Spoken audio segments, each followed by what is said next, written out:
बाहर से सिर टिकाकर अंकिता शून्य में ताक रही थी। रोते रोते उसकी पलकें सूज गई थी। अब भी कभी कभार एकाध आंसू पलकों पर आता और उसके गालों पर बह जाता। पास के कमरे में उसकी भाभी दहाड़े मार मार कर रो रही थी। भाभी की बहन उन्हें समझा रही थी। बुआ अंकिता के पास बैठी थी और भी बहुत से रिश्तेदार बैठे हुए थे। अंकिता का भाई और घर के बाकी दूसरे पुरुष अर्थी के साथ शमशान घाट अंतिम संस्कार करने जा चुके थे। माँ तो बहुत पहले ही उन्हें छोड़कर चली गई थी। पिता ने ही उन्हें माँ और बाप दोनों का प्यार देकर पाला। उनकी उंगलियां पकड़कर दोनों भाई बहन ने चलना सीखा, इस लायक बने कि जिंदगी की दौड़ में शामिल होकर अपनी जगह बना सके। और आज वही पिता अपने जीवन की दौड़ पूरी कर इस दुनिया से चले गए। वह पिता की याद में फवक पड़ी। पास बैठी बुआ उसे दिलासा देते हुए खुद भी भाई की याद में बिलखने लगी। घड़ी ने 5:30 बजाए तो रिश्ते की 1-2 महिलाएं घर की औरतों के नहाने की व्यवस्था करने में जुट गई। औरतों का नहाना हुआ ही था कि शमशान घाट से घर के पुरुष वापस आ गए और नहाकर अंकिता का भाई आनंद आकर बहन के पास बैठ गया तो अंकिता भाई के कंधे पर सर रखकर रो पड़ी। भाई की आंखें भी भीग गईं। वह छोटी बहन के सर पर हाथ फेरने लगा। रो मत अंकिता, मैं तुम्हें कभी पिता की कमी महसूस नहीं होने दूंगा। तेरा यह घर हमेशा तेरे लिए वैसा ही रहेगा जैसा पिताजी के रहते था। बड़े भाई ने कहा तो अंकिता की दुखी मन को काफी सहारा मिला। जीजाजी, बाबूजी का बिस्तर और तकिया किसे देना है? आनंद के छोटे साले ने आकर पूछा। अभी तो उन्हें यहीं रहने दे राज, यह सब बाद में करते रहना, इतनी जल्दी क्या है? आनंद के बोलने से पहले ही बुआ बोल पड़ी। नहीं बुआ, ये लोग हैं तो सब हो जाएगा, फिर मेहमानों के सोने के लिए जगह भी तो चाहिए ना। राज, तुम पिताजी का बिस्तर और कपड़े वृद्धाश्रम में दे आओ, वहां किसी के काम आ जाएगा। आनंद ने तुरंत उठते हुए कहा। लेकिन भैया, पिताजी की निशानियों को अपने से दूर करने की इतनी जल्दबाजी क्यों? अंकिता ने एक कमजोर सा प्रतिवादन करना चाहा, लेकिन तब तक आनंद राज के साथ पिताजी के कमरे की तरफ जा चुके थे। लगभग 15 मिनट बाद भैया की आवाज आई, अंकिता जरा यहाँ आना। अपने को संभालते हुए अंकिता पिताजी के कमरे में गई। देख अंकिता, तुझे पिताजी की याद के तहत उनकी कोई वस्तु चाहिए तो ले ले, आनंद ने कहा। भाभी को शायद कुछ भनक लग गई तो वे तुरंत आकर दरवाजे पर खड़ी हो गई। अंकिता समझ गई कि भाभी यह देखना चाहती है कि वह क्या ले जा रही है। पिताजी की पढ़ने वाली मेज पर उनका और माँ का शादी के बाद का फोटो रखा हुआ था। अंकिता ने जाकर वह फोटो उठा लिया। पिताजी की सोने की चैन और 2 अंगूठियां फोटो के पास ही रखी थी, जिन्हें माँ ने खर्च के लिए मिले पैसे में बचा बचा कर अलग अलग अवसरों पर पिताजी के लिए बनाया था।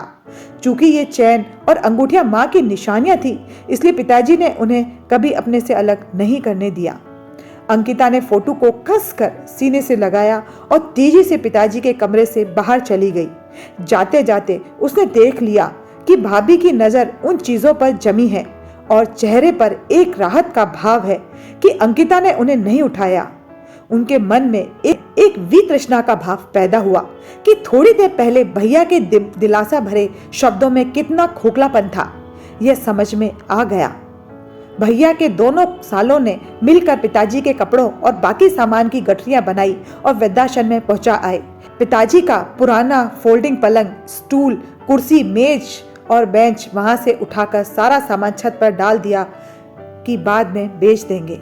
भाभी की बड़ी भाभी ने कमरे में फिनाइल का पोछा लगा दिया। पिताजी उस कमरे में 50 वर्षों तक रहे, लेकिन भैया ने 1 घंटे में ही उन 50 वर्षों की सारी निशानियों को धो पोंछ कर मिटा दिया। बस उनकी चैन और अंगूठियां भाभी ने झट से अपने सेफ में पहुंचा दी। सोते समय अंकिता और बुआ ने अपना बिस्तर पिताजी के कमरे में ही डलवाया। बुआ ने पूरे कमरे पर नजर डालकर एक गहरी आह भरी। बुआ के लिए भी उनका मायका उनके भाई के कारण ही था। अब उनके लिए भी मायके के नाम पर कुछ नहीं रहा। रमेश बाबू ने अपने जीते जी न बहन को मायके की कमी खलने दी, न बेटी को। कहते हैं मायका माँ से होता है, लेकिन यहाँ तो पिताजी ने ही हमेशा उन दोनों के लिए ही माँ की भूमिका निभाई। बेटा, अब तू भी असीम के पास सिंगापुर चली जाना। वैसे भी अब तेरे लिए यहाँ रहा ही क्या है। आनंद का रवैया तो तुझे पता ही है। जो अपने जन्मदाता की यादों को 1 घंटे भी संभाल कर नहीं रख पाया, वह तुझे क्या पूछेगा। बुआ ने उसकी हथेली को थपथपा कर कहा।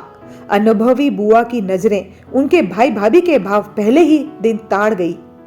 हाँ बुआ, सच कहती हो। बस पिताजी की तेवी हो जाए तो चली जाऊंगी। उन्हीं के लिए तो इस शहर में रह रुकी थी। अब जब वही नहीं रहे तो। अंकिता के आगे के शब्द उसकी रुलाई में दब गए। पिताजी के 2 साल पहले उसकी शादी असीम से की थी। साल भर पहले असीम को सिंगापुर में अच्छा जॉब मिल गया। असीम का घर इसी शहर में था, अतः असीम के सिंगापुर जाने के बाद अंकिता अपनी नौकरानी को साथ लेकर रहती थी।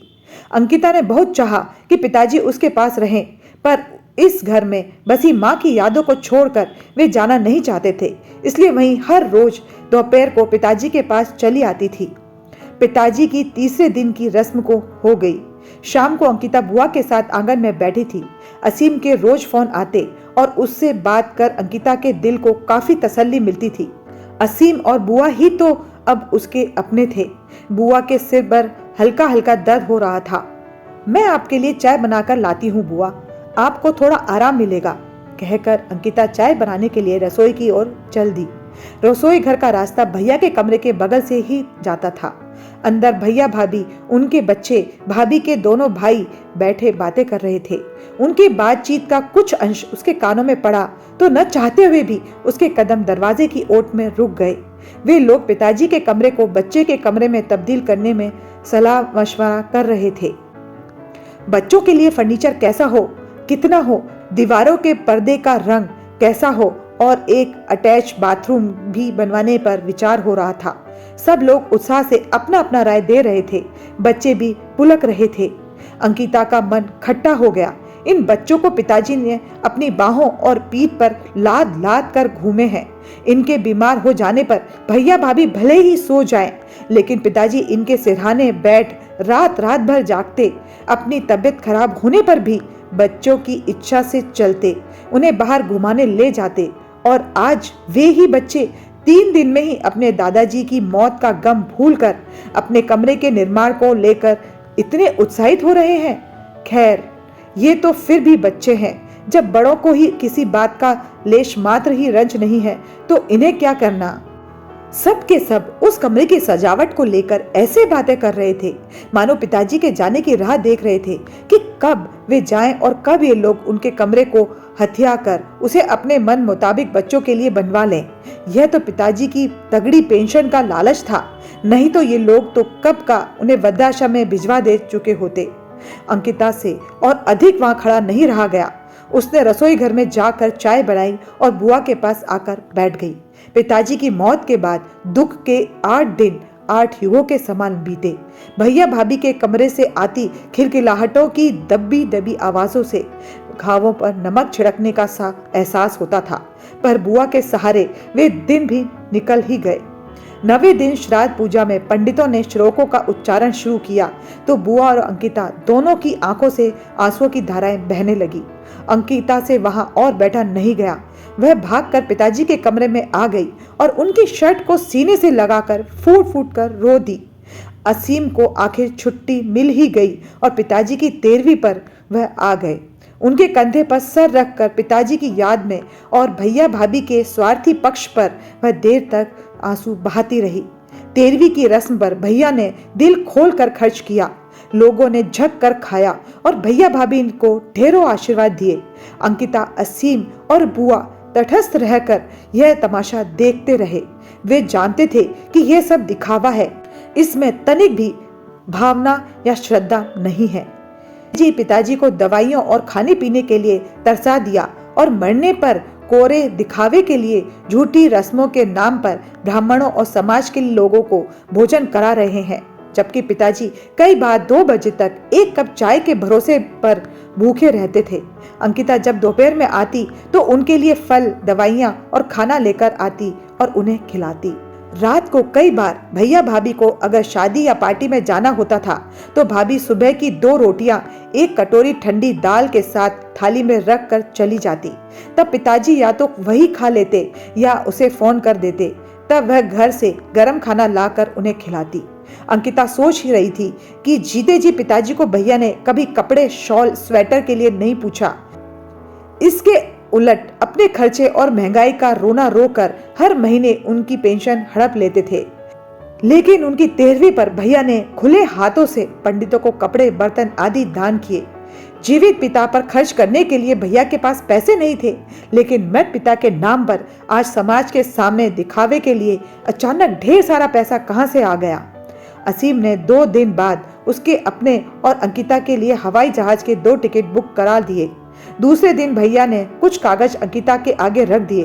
दरअसल पिताजी ने वह घर भैया और उसके नाम पर कर दिया था। अब तुम तो असीम के साथ सिंगापुर जा रही हो और वहां वैसे भी असीम का अपना खुद का भी मकान है। तो भैया ने बात आधी छोड़ दी, पर अंकिता उनकी मंशा समझ गई। भैया चाहते थे कि वह अपना हिस्सा अपनी इच्छा से उनके नाम कर दे, ताकि भविष्य में कोई झंझट ना रहे। हाँ भैया, इस घर में आपके साथ साथ आधा हिस्सा मेरा भी है। इन कागजों की एक कॉपी मैं भी अपने पास रखूंगी, ताकि मेरे पिता की यादें मेरे जीवित रहते तक बरकरार रहें। कठोर स्वर में बोलकर अंकिता ने कागज भैया के हाथ से ले कर असीम को दे दिए, ताकि उनकी कॉपी करवा सके। हाँ भाभी, माँ के कंगन पिताजी ने तुम्हें दिए थे। अब पिताजी की अंगूठी और चैन आप मुझे दे देना निकाल कर। भैया भाभी के मुंह लटक गए। दोपहर को असीम और अंकिता ने पिताजी का पलंग, कुर्सी, टेबल और कपड़े वापस उनके कमरे में रख दिए। नया गद्दा पलंग पर डलवा दिया। पिताजी के कमरे और उसके साथ लगे अध्ययन कक्ष पर नजर डालकर अंकिता बुआ से बोली, मेरा और आपका मायका हमेशा यहीं रहेगा बुआ, क्योंकि पिताजी की यादें इसी जगह पर हैं। इसकी एक चाबी आप अपने पास रखना। मैं जब भी यहाँ आऊंगी आप भी आ जाया करना। हम यहीं रहा करेंगे। बुआ ने अंकिता और असीम को सीने से लगा लिया और तीनों पिताजी को याद करके रो दिए।